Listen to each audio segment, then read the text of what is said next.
안녕하세요. 연봉철입니다. 운동 경기를 보는 것은 운동장에 가서 직접 경기 모습을 보는 것이 가장 큰 즐거움을 느낄 수 있습니다. 그러나 운동장에 가지 못할 때 라디오나 텔레비전을 통해서 경기를 볼 수 있죠. 중계 방송을 볼 수 있죠. 그때 중요한 것이 해설자의 여러 가지 분석입니다.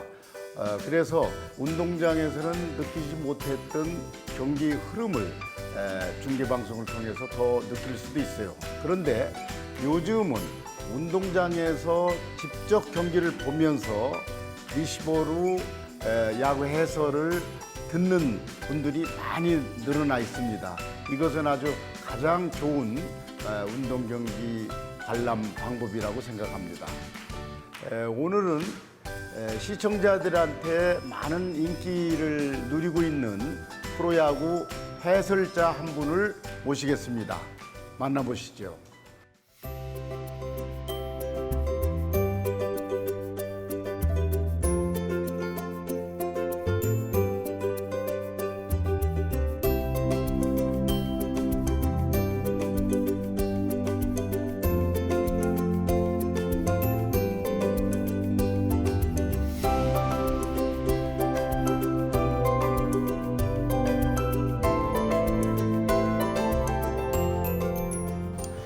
안녕하세요. 아주 유명한 분이신데 제가 실제 뵙기는 처음인 것 같네요. 네, 반갑습니다. 차 한잔 마시시고 네. 오늘 좋은 말씀 많이 해주세요. 네, 오늘은 이효봉 프로야구 해설위원님을 모셨습니다.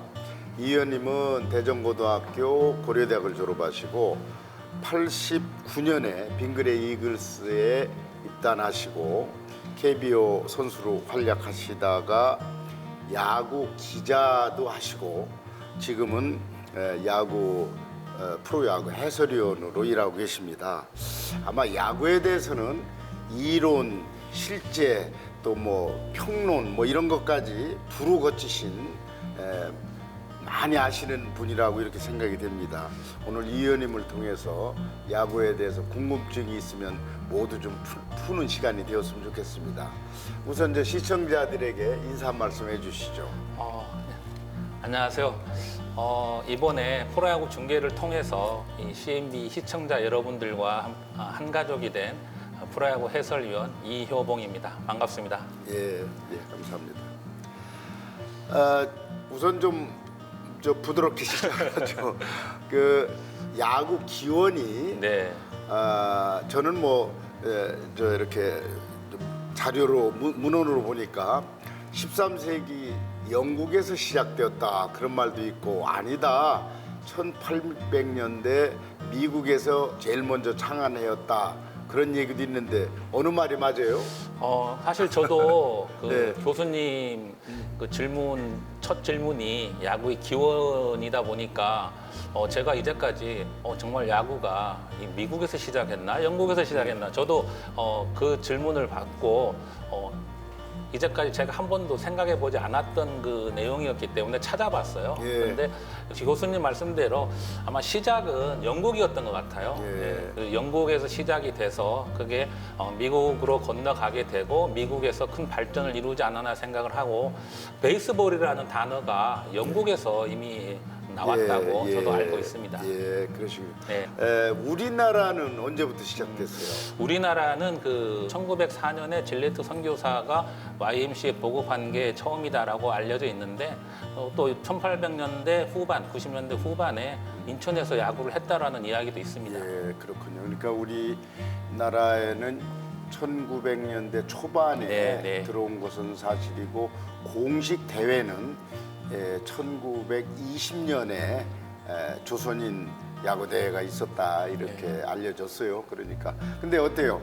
우리나라 그 서양 스포츠 특히 야구라는 아주 낯선 운동이 들어와서 뭐 좀 에피소드 같은 건 없어요?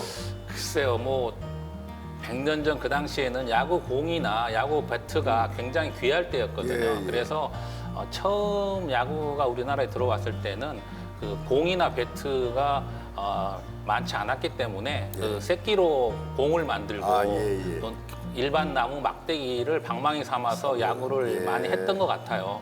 그래서 쇠공이나 방망이가 있어도 너무 그 귀한 것이기 때문에 잘 쓰지 않고 아껴두고 그 새끼로 만든 공을 가지고 예. 그 당시에 야구를 좀 많이 했다 그런 에피소드가 있습니다. 그래요.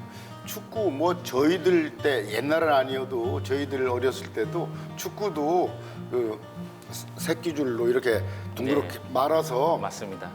논에서 찼어요. 저기 학교 운동장이 뭐 귀하니까 예. 한 면에 학교가 하나 있을까 말까 했으니까 그런 일인데 야구도 그랬겠군요. 네. 왜 제가 에피소드를 묻냐면 아주 완전히 그냥 만들어낸 얘기일 수도 있고 실제일 수도 있는데 옛날에 이제 야구 1920년부터는 이제 야구가 본격적으로 전국 대회도 있고 그러니까 네. 그때는 이제 양반 상놈, 양반 또 머슴 그렇잖아요. 그 양반들이 이렇게 보니까 저 집에 머슴들 시켜서 저거 때리게 하면 되지 왜 양반들이 직접 나가서 저 힘들게 저거 때리고 저 돌고 그러냐 그런 말이 있었대는데 그냥 좋고겠죠. 누가 만들어낸 얘기겠죠. 그 당시에 뭐 유교 사상이나 네. 우리 조선 왕조 500년 뭐 네. 시절을 떠올려 보면 충분히 그랬을 것 같아요. 있을 수도 예. 있다. 예, 그렇군요. 네. 지금 그러니까 처음 야구 시작하신 게 이제 고등학교 때 대전고등학교 때 시작입니까? 중학교 때부터 하셨습니까? 저는 야구를 초등학교 4학년 때 부터 하고 시작을 했어요. 이제 고교 야구 선수로서 대전고등학교에서 하셨네요. 네.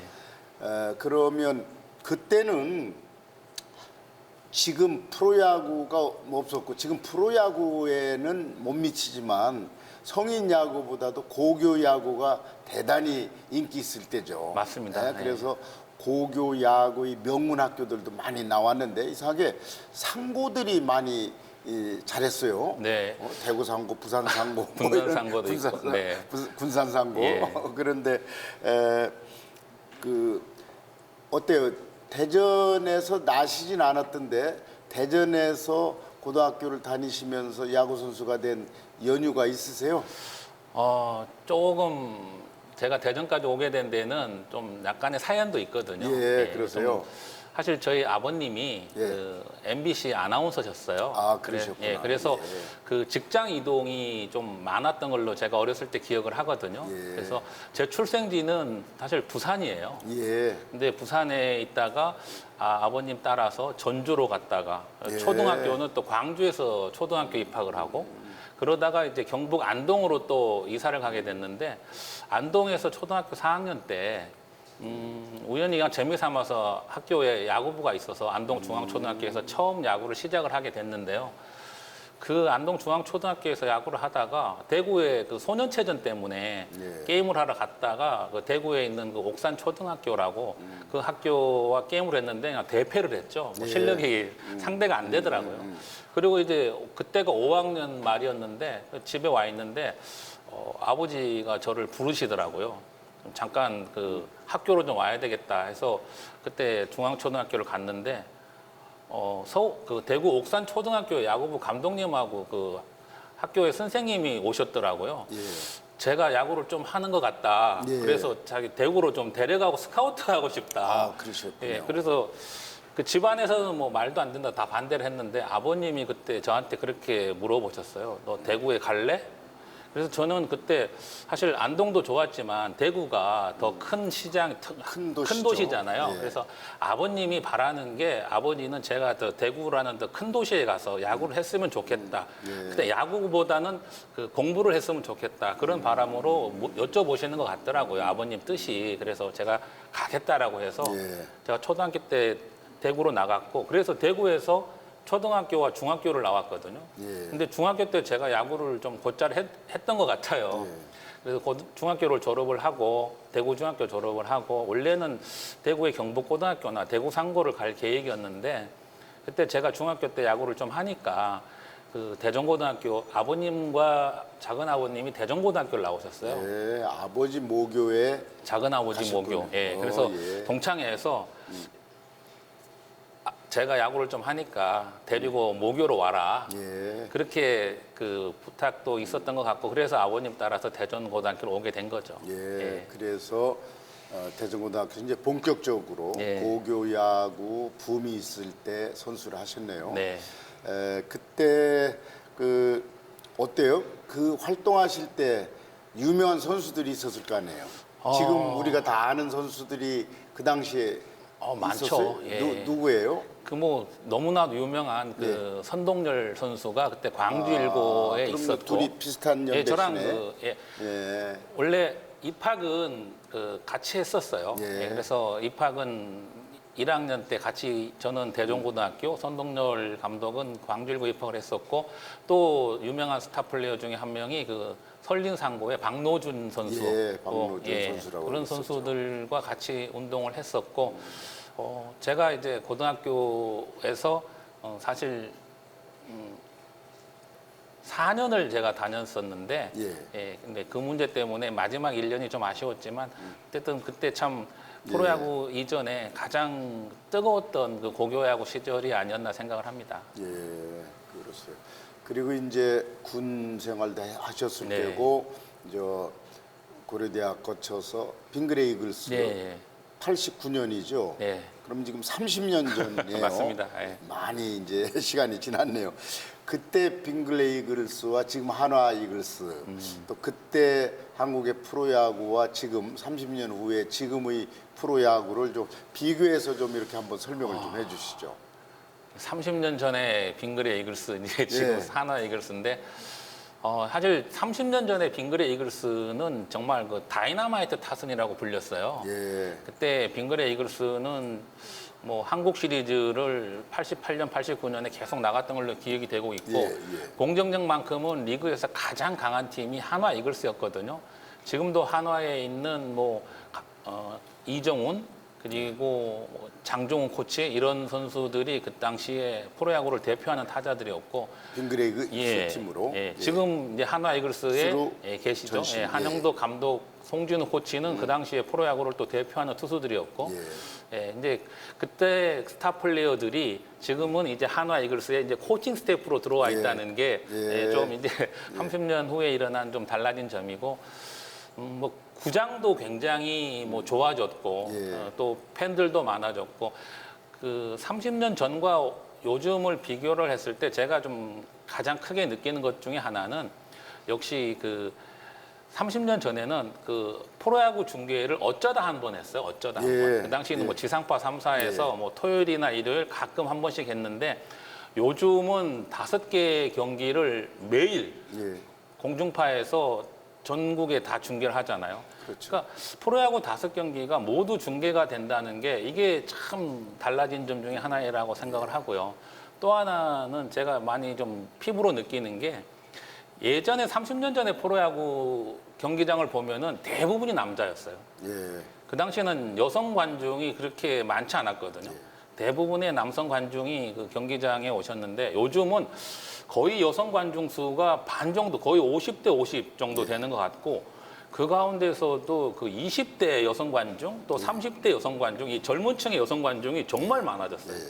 근데 이게 프로야구 흥행에는 굉장히 좋은 신호인 게 결국 이 야구를 좋아하는 여성 팬들이 나중에 이제 결혼을 하고 또 그런 그 여성 팬들이 결혼을 한 다음에 또 그 남편이나 그 아들, 딸과 함께 또다시 야구장에 오지 않을까. 이제 자꾸 그런 긍정적인 생각을 하기 때문에 여성 팬이 많다는 건 정말 프로야구로서는 반가운 일인 것 같습니다.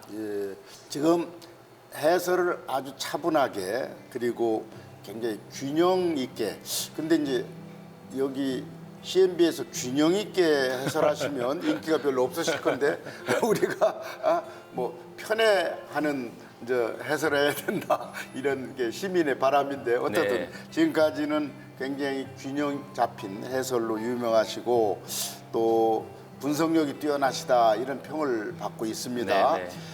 본인이 스스로 본인 야구 해설 스타일이 뭔가 이렇게 본인이 말씀하실 수 있어요?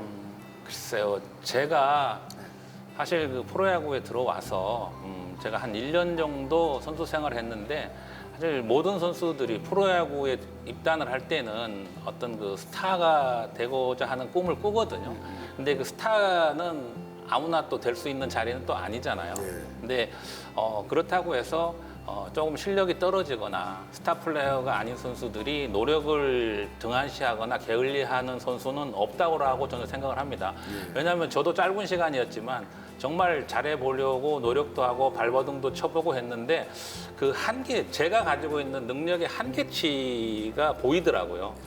체력이나 예, 원래 뭐 소질이나 기량이나 예. 그리고 또 하나는 그 발전성 여부인데 사실 선수들이 초등학교 때 잘했던 선수, 고등학교 때 스타 플레이였던 선수들이 프로에 가서도 다 그대로 또 성공을 하는 경우는 많지 않아요. 예, 그러니까 그 고등학교가 그 선수의 한계인 선수도 꽤 있거든요. 있고, 그래서 저는 그 해설을 처음 시작을 할 때 제가 생각했던 건 저는 프로에서 한 번도 선발 투수로 등판한 적도 없고 한 1승도 해보지 못한 투수였어요. 그래서 그 프로야구에서 선발 투수로 등판을 하는 게 얼마나 값진 일이고 저게 참 대단한 건지 프로야구에서 1승이 얼마나 값지고 대단한 건지 그거를 좀 경험을 통해서 저는 알거든요. 아시네. 근데 대다수의 이제 시청자 여러분들은 정말 뭐 10승 투수, 15승 투수는 참 좋은 투수지만 한 1승, 2승 하고 뭐 3승, 4승 정도 하고 그러면 2할 7푼, 8푼 치고 3할 못 치는 타자들은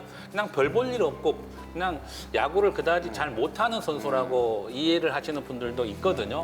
사실 그건 아닌데. 그래서 저는 그 중계를 하면서 일단은 어떤 선수가 나오든지 그 선수의 장점을 부각을 시키려고 애를 쓰고 그 선수의 앞으로의 가능성, 기대치를 많이 이야기를 해줍니다. 지금 현재 뭐 어떤 그 퓨처스에 있던 젊은 선수가 1군에 와서 게임을 하는데 당장은 잘 안 되죠. 당장은 잘 안 됩니다. 지금 한화에 있는 젊은 투수들도 꽤 오래 기다렸는데 참 그렇게 올라오지 못하다가 올해 김민우 투수나 김범수 투수가 다시 잘하기 시작을 하는 걸 보면 기다려줄 필요가 있고 이 선수들이 결국은 올라서는구나 그런 생각을 하고 있거든요. 그래서 그 선수에게 어떤 그 실망감, 상실감을 줄 수 있는 그런 이야기를 하지 않으려고 하고 있고 잘하는 선수는 잘하는 선수대로 칭찬하고 부각시켜주고 조금 부족한 선수는 그 선수의 위치에서 그 선수가 지금 어떤 마음이고 그 선수가 앞으로 어떠한 부분을 보강을 하면 이 선수도 좋은 선수가 될 것이다 이런 이야기를 많이 하거든요. 이번에 CNB 중계를 하면서는 CNB 편의 방송을 하고 있지만 뭐 제가 중계 방송을 한 10년 넘게 하면서 한화가 지난해 11년 만에 가을 야구에 갔는데 사실 10년 동안 가을 야구 못 갔었잖아요. 그 이전에 10년은. 제가 빙그레 이글스 출신이니까 뭐 겉으로 표현 안 하지만 한화 게임 중계하러 오면 참 속도 상하고 답답하고 막 아쉽고 했는데 그 한화 이글스가 그 젊은 선수들이 이제는 조금씩 이제 살아 올라오는 느낌을 올해 지금 제가 보고 있거든요. 그래서 좀 희망적이긴 한데 그럼 연결해서 예. 지금 하나 이글스의 신인 선수 중에서 좀 유망주라고 그럴까? 지금 조금 전에 말씀은 지금 못해도 그 잠재력을 본다. 그래서 그렇게 쉽게 어떤 결론을 안 내린다는 말씀이신데 그래도 신인 중에 유망 선수가 누굽니까? 지금 현재? 지금 당장 올해 그 경남고등학교에서 지금 투수는 김민우 투수하고 김범수 투수가 요즘 잘하고 있어요. 선발 투수로서 굉장히 기대했던 하나 팬들이 기대했던 피칭을 계속 해 나가고 있는데 이 친구들은 2015년에 둘이 하나에 같이 들어왔어요. 친구고 동갑이고 이 선수들이 입단 때부터 굉장히 유망한 선수들이었거든요. 그런데 생각보다는 하나의 코칭 스텝이 생각한 것보다는 그 올라오는 발전 속도가 좀 느렸어요. 근데 올해 김범수 투수가 잘 던지기 시작을 하고 그러다 보니까 또 김민우 투수도 범수가 잘한다? 뭔가 좀 이렇게 동기부여가 됐는지 김민우 투수도 따라서 또 두 선수가 지금 한 5경기 정도 연속으로 잘 던지고 있거든요. 이 선수들이 이렇게 프로에 와서 5년 만에 올해처럼 이렇게 잘 던진 거 처음이에요. 근데 이런 모습을 사실 작년이나 재작년에 보여줬으면 하는 바람을 가졌는데 이 선수들이 올라오기 시작을 하고 있거든요. 결국 이렇게 이 두 투수가 좋은 모습을 유지를 해준다면 한화의 미래는 꽤 밝지 않을까. 거기에 지금 뭐 이 선수들보다 형이지만 장민재 투수도 예. 지금 국내 선발 투수 가운데는 가장 많은 승수를 6승을 하고 있고 이 선수는 그 유현진 투수와 굉장히 친해요. 유현진 투수가 굉장히 아꼈던 그 후배거든요. 그래서 유현진 투수에게 그 스타일인가요? 예, 네? 유현진 투수에게 많은 또 조언도 받고 그러고 있고 그 타자는 그 올해 입단한 노시환이라는 선수가 있습니다. 예. 이 선수가 경남고등학교를 졸업을 하고 한화가 2차 1라운드에 지명을 한 선수인데 고교야구 시절에 최고의 타자였어요. 예. 지난 2018년도에 그리고 청소년 대표 선수로서도 활약을 했었고, 근데 그 이 선수를 보면서 저는 김태균을 떠올립니다.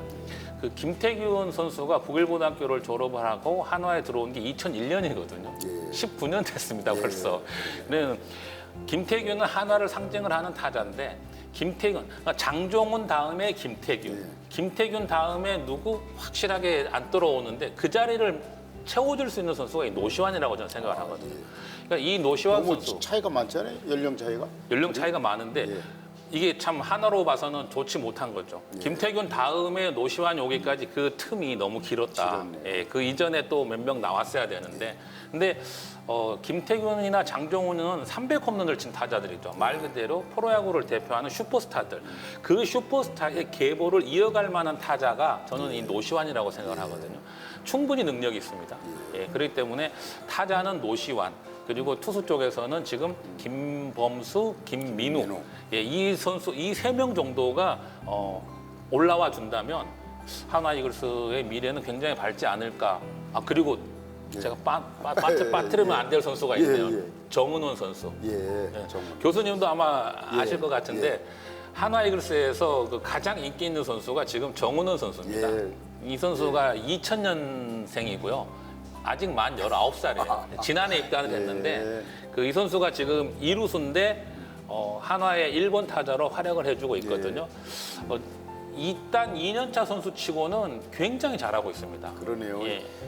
저 20살도 안 된 사람이 예, 1번 예. 타자로 지금. 그러니까 뭐 한화 팬들이 다 뭐 사위 삼고 싶다 뭐 라고 할 정도로 잘생겼고 야구도 잘하는데 예, 이 선수가 지금 전 경기를 혼자 뛰고 있어요. 그렇기 때문에 뭐 체력적인 면도 어려운 면도 있긴 한데 그런 걸 조금도 내색을 하지 않고 프로야구를 대표하는 2루수로 지금 성장을 해 나가고 있다. 그래서 저는 3루의 노시환, 2루의 정은원, 그리고 선발 투수 김민우, 김범수 이 4명 정도는 한화 이글스를 대표하는 선수를 넘어서 프로야구를 대표할 수 있는 투수나 타자도 될 수 있겠다. 그리고 이 4선수가 확실하게 자리를 잡아 나가는 올해 2010년, 그리고 내년 2019년, 2020년 정도 되면 한화는 좀 더 강해지지 않을까 그런 생각을 합니다. 뭐 좀 조심스럽습니다만 지금까지 한화는 성적이 그렇게 성적 발휘를 못해요. 금년 시즌에 한화 성적 어떻게 전망하세요? 지난해 한화 이글스가 11년 만에 가을 야구에 나갔습니다. 참 한화 팬들의 응원도 열광적이었고 기대 이상의 성적이었는데 올해는 지금 계속 6위 하다가 지금 7위로 잠깐 내려와 있거든요. 근데 솔직하게 말씀을 드리면 지금 상위권에 있는 1, 2, 3, 4, 5위 팀보다 한화는 약합니다. 솔직히 그 상위 5팀의 전력보다는 지금 현재 한화 이글스의 전력이 다소 약하다는 건 부인할 수 없거든요. 그런데 이 실력만 가지고 나타나는 데이터만 가지고 순위가 결정되는 건 또 아닌 게 스포츠의 매력이잖아요. 그래서 한화 이글스는 저는 아직까지 희망을 갖고 있습니다. 근데 그 희망을 좀 더 충족시켜 주기 위해서는 한화 타선이 좀 더 살아나야 될 것 같아요. 지금 한화 이글스의 투수들이 제가 알기로는 거의 17경기인가 18경기 정도 5이닝 이상을 계속 던져주고 있어요. 제 기억에 한화의 선발 투수들이 이렇게 잘 던졌던 적은 최근 10년 동안에 처음입니다. 근데 한화가 지난해까지 10년 동안 가을 야구에 못 갔던 건 타자들이 못 치는 게 아니라 투수들이 너무 못 던져서 투수진이 약해서 한화가 가을 야구에 못 갔었는데 지금 투수들이 이렇게 잘해주고 있는데 그러면은 올라가는 게 정상인데 못 올라가거든요. 예상하지 못했던 타선의 침묵. 타자들의 그 득점력은 이 사이클이 있다라고 하거든요. 좋았다가 나빴다가. 그래서 다시 올라올 것이라고 예상을 하는데 지금 지난해 대활약을 했던 호잉 선수가 좀 침체되어 있고 또 송광민 선수라든지 이성열 선수라든지 하나의 중심을 이루고 있는 이 중심 타선이 지금 안 맞아요. 그래서 한화가 좀 득점력이 많이 떨어져 있거든요. 투수들이 이렇게 잘 던지고 있을 때 타자들만 조금 더 힘이 나면 지금 뭐 7위에 있는데 5위까지도 갈 수 있는 그런 야구가 됐어야 되는데 하는 안타까움이 있는데 아직 게임이 많이 남아 있습니다. 그리고 한화 하면은 예전부터 다이나마이트 타선이다, 불방망이다 이런 이야기들을 많이 들었기 때문에 저는 한화의 그 타자들이 조금만 더 분발해 준다면은 지금과 같은 투수들의 성장세, 투수들의 어떤 그 안정적인 투구 내용이 뒷받침이 됐을 때 하나의 가을 야구는 아직까지도 희망적이다라고 일단은 생각을 합니다. 작년에도 중후반에 상당히 예. 성적을 냈잖아요. 지금 말씀 들어보니까 지난번에 그 20세 미만 축구, 그러니까 네. 우리가 쉽게 알기로는 이제 청소년 축구라고 네네. 하는데 그 4강에 진입한 뒤에 거기 감독이 이런 말씀을 하시더라고. 우리 팀이 강하지 못하다. 상대적으로 우리보다 강한 팀들이 많다. 그러나 쉽게 지지도 않는 팀이다. 예. 그러니까 아주 그러니까 우리 팀은 강하니까 우리가 이길 거야. 그 말보다 예. 강하지 않다. 그러나 우리는 쉽게 지지도 않는다. 그 말이 아주 저는 상당히 의미가 있다. 예. 이렇게 생각이 되더라고요. 아주 그게 어떤 그 청소년 대표팀 감독이 지금 자신이 함께 하고 있는 청소년 대표팀 선수들을 그만큼 믿기 때문에 그런 말씀을 하셨나 보네요. 예.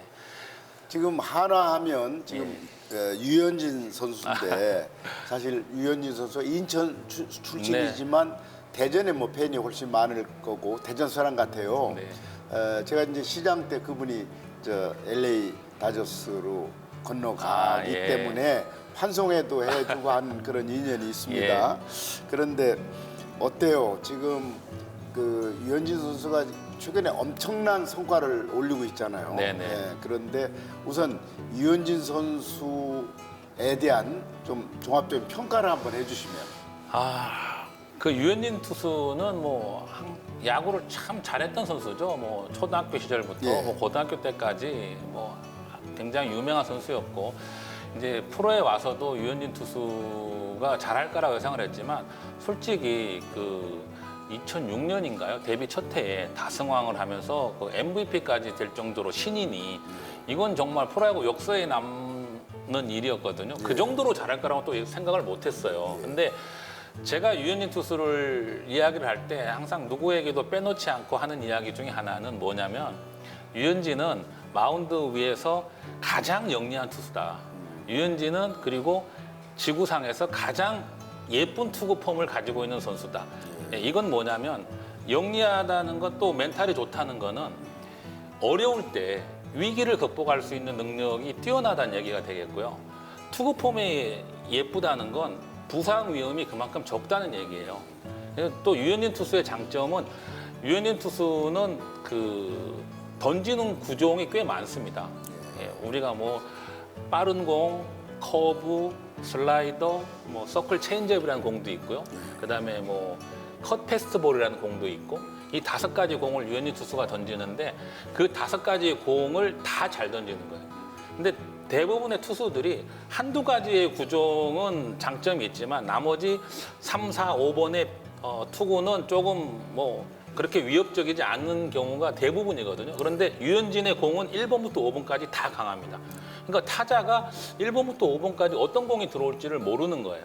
거기다가 유현진 투수는 또 뭐가 있냐면 그 5가지의 공을 타자의 몸쪽, 바깥쪽, 그러니까 안쪽과 바깥쪽을 다 던질 수 있는 완벽한 제구력이 있어요. 그리고 낮게도 던질 줄 알고 높게도 던질 줄 압니다. 이거는 타자들이 진짜 그 5가지의 공이 타석에 서 있으면은 이게 내 몸 쪽으로 들어올까, 바깥쪽으로 갈까, 위로 갈까, 낮게 갈까 막 정신을 못 차리는 거예요. 쉽게 말해 유현진의 공은 노려칠 수 있는 공이 없어요.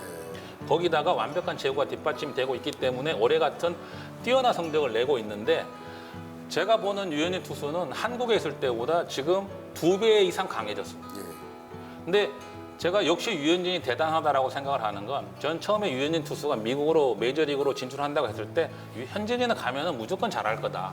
현진이는 가면 메이저리그에서 뭐 특급 투수는 아니더라도 적어도 메이저리그에서 그래도 10승 정도는 할 수 있는 그런 투수는 충분히 될 수 있다라고 저는 예상을 했거든요. 가지고 있는 장점이 워낙 많기 때문에. 근데 지금 제 생각을 뛰어넘어서 지금 메이저리그 특급 투수가 되어 있습니다. 다승 1위, 거기에 평균 자책점 1위. 메이저리그 1위라는 건 세계에서 1위라는 얘기거든요. 대한민국의 유현진이 지금 세계 최고의 투수가 되어 있어요. 근데 여기에서 유현진 투수를 제가 또 높이 평가한 또 하나는 뭐냐면 교수님, 대한민국에서 야구를 아무리 잘해봐야 좀 옛날 이야기를 하면 시골 촌놈입니다. 시골 촌놈이 서울에 간 거예요. 근데 서울에 가니까 자기보다 야구를 잘하는 그 메이저리그의 슈퍼스타들, 정말 난다 긴다 하는 투수들이 얼마나 많겠습니까? 유현진이 처음에 다저스에 갔을 때 다저스에는 커쇼라는 메이저리그 최고의 투수가 있어요. 거기에 그레인키라는 또 슈퍼스타도 다저스에 있었습니다. 그러면은 두 가지 유형이 있어요. 시골 촌놈이 서울에 왔다. 한국에서 야구 좀 한다는 유현진이 메이저리그에 갔는데 딱 가보니까 우와, 커쇼와 그레인키가 있네. 기가 팍 죽을 기가 죽을 수가 있어요. 쉽게 말하면 나보다도 더 잘하는 슈퍼스타가 있기 때문에 그 투수들의 어떤 그 기세에 눌려서 자기가 가지고 있는 역량을 발휘를 제대로 못하고 꺾여버리는 경우가 꽤 있습니다. 그게 스포츠 세계에는 굉장히 많이 나타나는 현상이거든요. 그런데 유현진 투수는 멘탈이 이게 참 대단하다는 게 유현진 투수는 그런 생각이었던 것 같아요. 커쇼? 그레인키?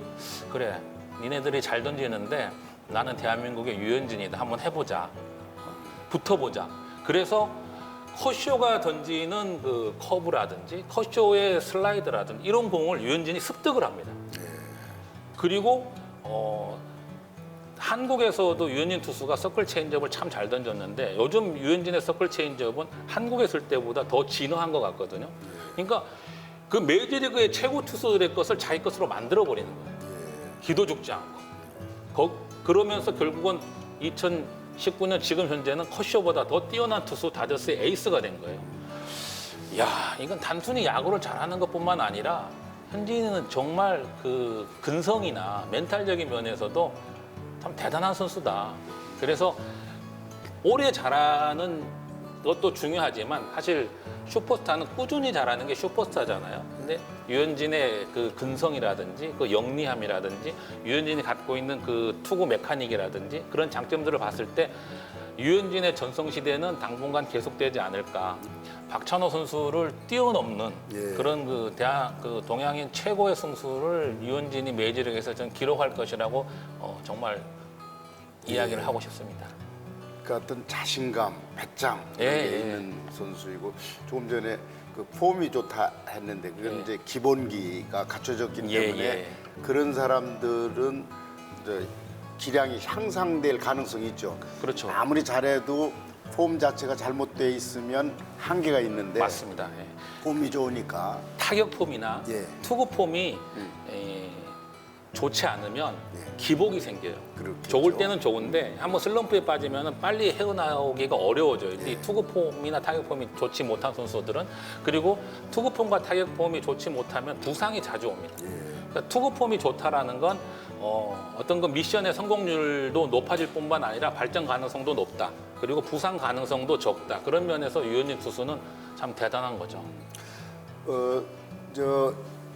저는 그 왜 추신수 선수도 상당히 기대가 되고 그 좀 안정감이 상당히 있어요. 그리고 꾸준하잖아요. 네. 벌써 오래전부터 오히려 유현진 선수는 최근에 이제 아주 상당히 기량이 올라서 뭐 이제 정말 탑스타가 됐는데 추신수 선수는 벌써 오래전부터 꾸준히 그 기량을 유지하는데 그 선수에 대해서도 좀 간단하게 한번 설명을 추신수 한번 해주시죠. 선수가 그 부산고등학교를 나왔거든요. 근데 부산고등학교 당시에 추신수 선수는 초고교급 투수의 초고교급 타자였습니다. 근데 한국 프로야구에 왔어도 추신수 선수는 엄청난 슈퍼스타가 됐을 거예요. 근데 추신수 선수의 꿈은 메이저리그 진출이었거든요. 근데 메이저리그에 진출해서는 타자로 전향을 했는데 처음에 추신수 선수가 메이저리그에 갔던 팀이 그 시애틀 메리너스라고 그 당시에 외야 자리에 그 일본의 그 슈퍼스타 스즈키 이치로가 있던 팀이에요. 그래서 그 스즈키 이치로 때문에 추신 선수가 메이저리그에 올라오는 게 좀 늦어졌거든요. 근데 정말 야구를 잘하는 선수죠. 추신수보다 야구를 잘하는 고등학생을 본 적이 없다라는 이야기가 야구계에 돌 정도로 공도 잘 던지고 방망이도 잘 치고. 근데 얼마 전에 추신 선수가 동양인 최초로 이제 200홈런을 때렸잖아요. 뭐 추신 선수는 가진 역량을 잘 꽃피운 그런 그 대표적인 선수가 되겠고, 또 하나 추신 선수가 성공을 한 배경에는 어떻게 보면은 저는 메이저리그 도전을 해서 바로 메이저리그에 올라가지 못하고 그렇죠. 예, 마이너리그에서 정말 우리가 그 자주 이야기하는 그 눈물 젖은 빵, 그 힘든 시절을 추신수 선수가 겪었거든요. 오히려 그 시간이 추신수 선수가 좀 더 각오를 다지고 추신수 선수를 좀 더 단단하게 만들 수 있었던 소중한 시간이 되지 않았나. 그런 힘든 경험을 하고 메이저리그에 올라왔기 때문에 지금의 추신수가 있지 않았을까. 정말 대단한 선수죠.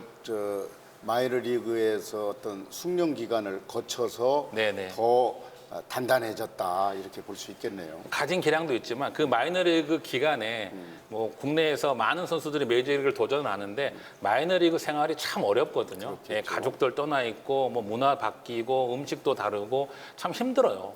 근데 그 마이너리그 생활을 이겨내지 못하고 사실 무너지고 다시 돌아오는 선수들도 꽤 많거든요.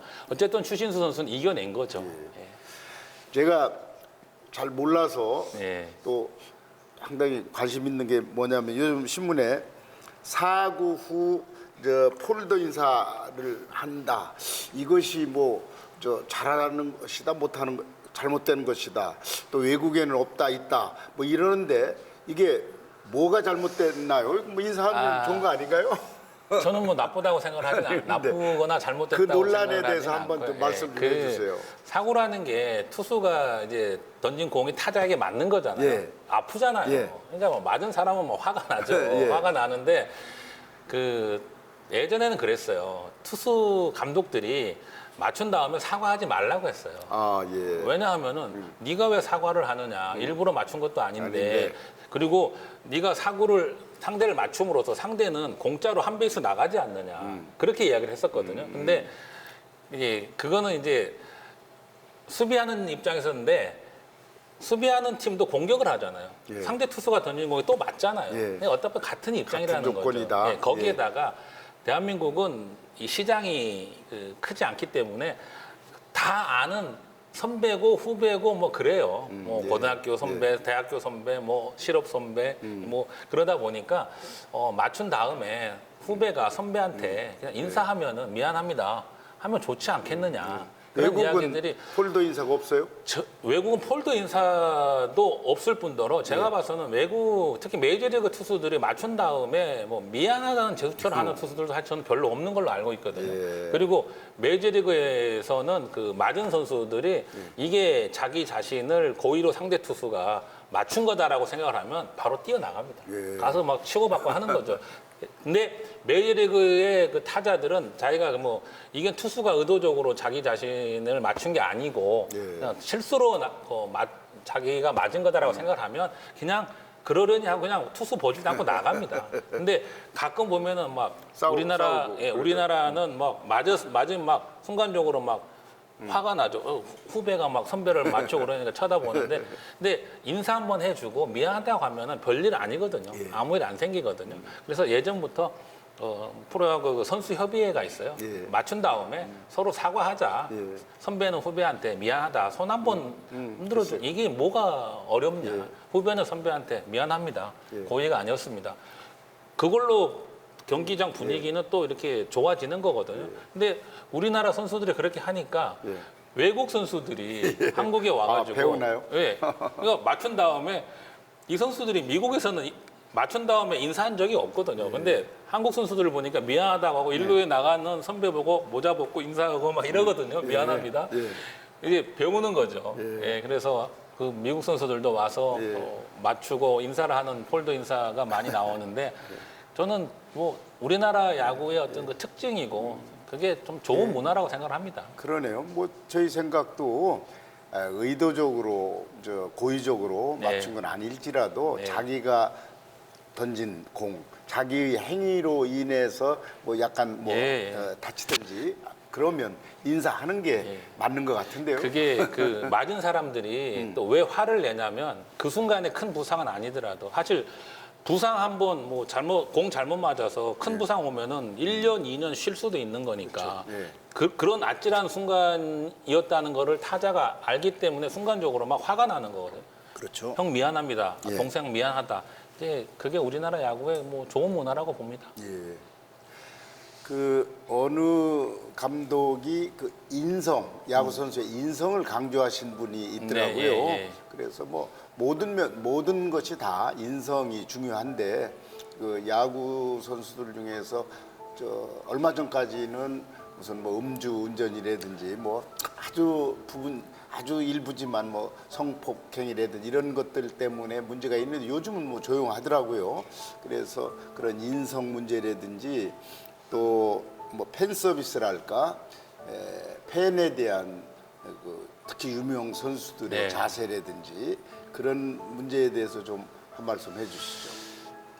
사실 인성 문제는 뭐 아무리 많이 강조해도 부족함이 없는 부분인데 또 각 구단에서 요즘은 그 인성 교육을 체계화해서 많이 시키고 있거든요. 예. 그래도 이제 가끔씩 참 불미스러운 일들이 뭐 일어나곤 하는데 선수들이 요즘 공통적으로 공감을 하는 부분 중에 하나는 프로야구는 결국 팬이 있기 때문에 프로야구가 있는 것이고 팬들이 있기 때문에 자기 자신이 어떤 그 스타가 될 수 있고 또 사랑을 받고 있고 뭐 고액 연봉도 받을 수 있다라는 걸 다 알고 있어요. 그래서 팬들과 함께 할 수 있는 그러한 그 시간을 가지려고 노력도 하고 그래서 이제 사인 요청이 오면은 또 선수들이 많이 또 해주고 잘 해주고 있는 걸로 알고 있거든요. 그런데 그런 건 가끔은 있어요. 게임을 하다 보면 그날 게임에 끝나고 나서 굉장히 감정적으로 좋지 않았던 선수가 있을 수도 있고 또 그날 게임에 자신의 어떤 그 실수 때문에 팀에 큰 피해를 줬을 때 그 선수가 실망하는 그런 시간이 있을 수도 있고 근데 대부분의 선수들이 사인을 다 잘 해줍니다.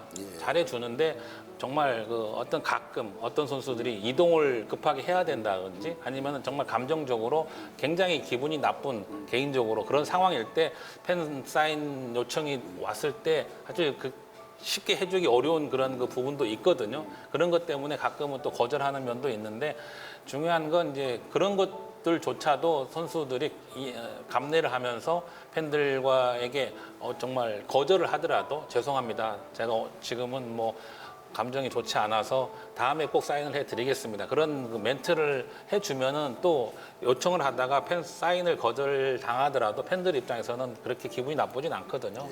근데 팬들은 뭐 제가 팬들 여러 명 만나봤지만 그 사인을 해주면 가장 좋지만 사인을 해주지 못하더라도 거절을 하는 말 한마디 죄송합니다. 오늘은 제가 급해서 다음에 꼭 해드리겠습니다. 그런 말 한마디만 그렇죠. 들어도 팬들은 감동을 하거든요. 그리고 뭐 그때 그 한화의 그 송강민 선수가 사인을 해주면서 그런 이야기를 했다고 해요. 요즘 한화 야구 못해서 정말 죄송합니다. 특히 제가 요즘 너무 못하는데 곧 잘할 테니까 끝까지 좀 응원 좀 부탁드립니다. 그 말 한마디가 팬에게는 너무나 값지고 그렇겠네요. 감사하고 그래서 자기는 송강민 선수 더 팬이 됐다고 하더라고요. 그랬어요. 그런 말 한마디. 근데 선수들도 다 이제는 다 팬이 왕이다. 또 팬들이 있기 때문에 프로야구에 있다는 걸 알고 있고요. 인성 교육도 각 구단이 열심히 시키니까 앞으로는 안타깝거나 그런 좀 팬들이 실망할 만한 그런 내용들은 많이 없어지리라고 생각을 합니다. 지금 프로야구 구단에도 구단별로 멘탈 트레이닝 하는 닥터들이 있죠? 있는 구단도 있고요. 있고 없는 데도 예, 있고. 그게 멘탈 트레이닝 지금 교수님이 굉장히 중요한 분야에 대해서 말씀을 해주신 건데요. 메이저리그는 정신과 닥터라든지 멘탈 트레이닝 코치가 다 있습니다. 예. 그래서 우리나라에서도 몇 구단에서 멘탈 트레이닝과 정신과 닥터들이 선수들 심리 상담도 하고 멘탈 향상을 위한 그런 훈련 프로그램도 갖춰서 하곤 했는데 좀 실패한 이유 중에 하나가 메이저리그에는 그 선수 출신의 그 닥터들이 꽤 많아요.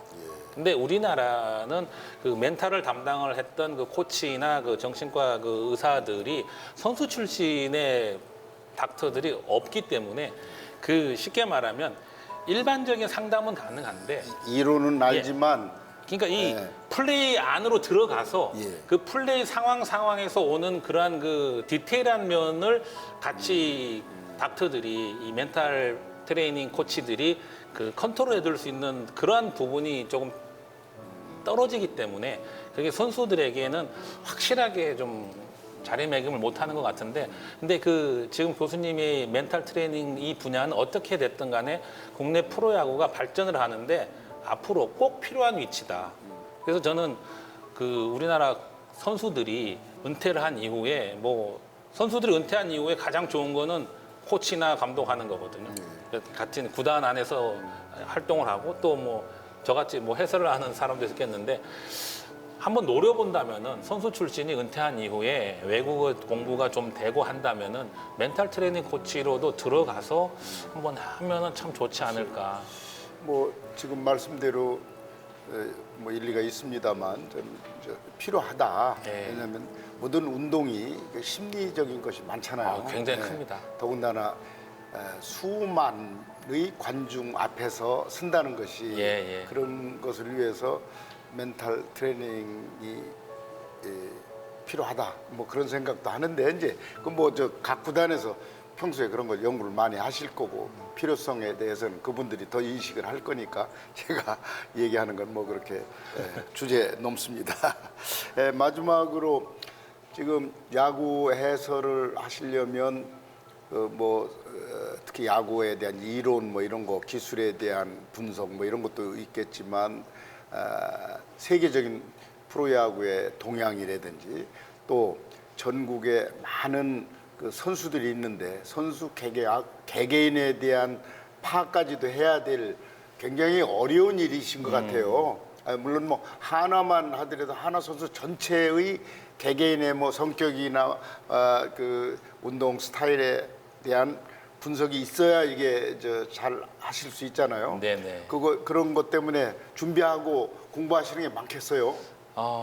이게 굉장히 좀 어려운 부분이죠. 예. 근데 사실 제가 그래도 선수 출신이니까. 예. 그리고 어떤 그 선수들의 마음을 조금은 이제 읽어 나갈 수 있는 부분이 있고 또 해설을 제가 처음 시작한 게 1999년이니까 거의 한 20년 가까이 됐거든요. 그러다 보니까 선수들을 많이 만나게 되고, 근데 또 저 같은 경우는 뭐 게임이 보통 6시 반에 시작을 하면 한 3시 정도면 운동장에 나가요. 그러면은 3시 정도면은 그 홈팀이 훈련을 하기 시작을 하거든요.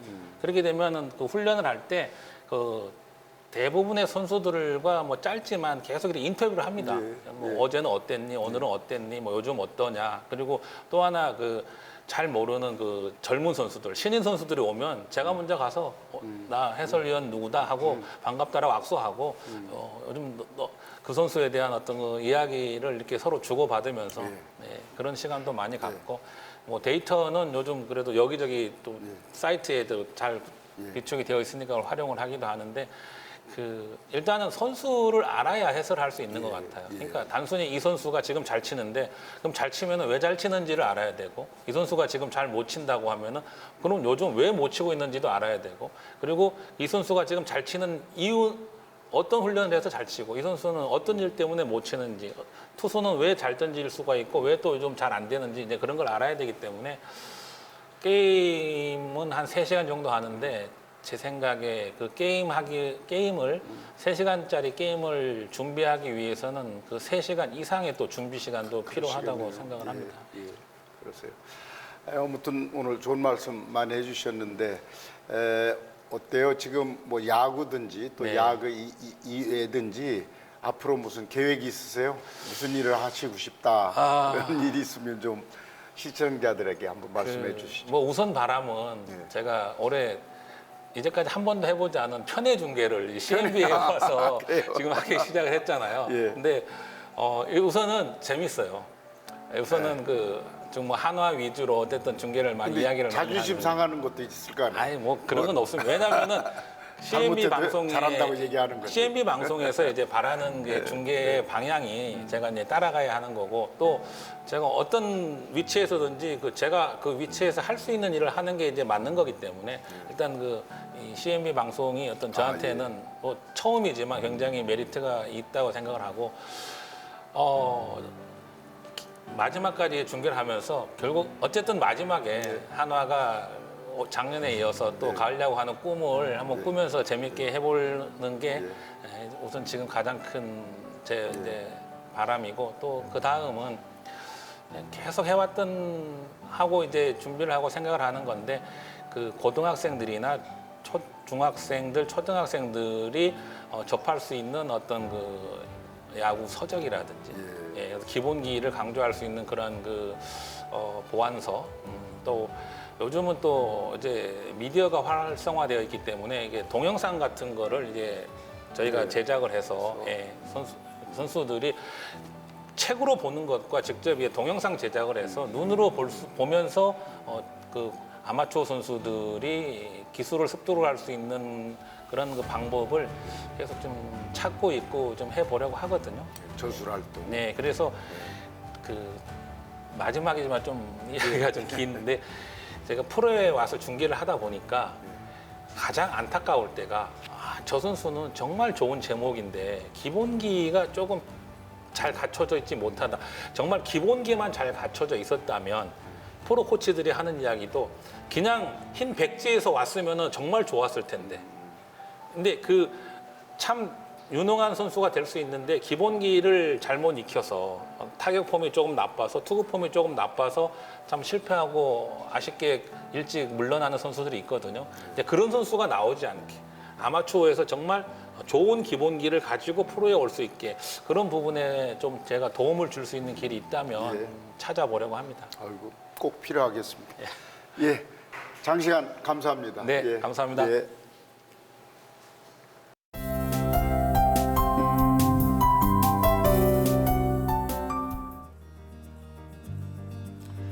선수 시절의 현장 경험과 스포츠 기자로서 분석력을 통하여 균형 있는 야구 해설로 유명하신 이효봉 해설위원님을 모시고 야구 이야기를 들었습니다.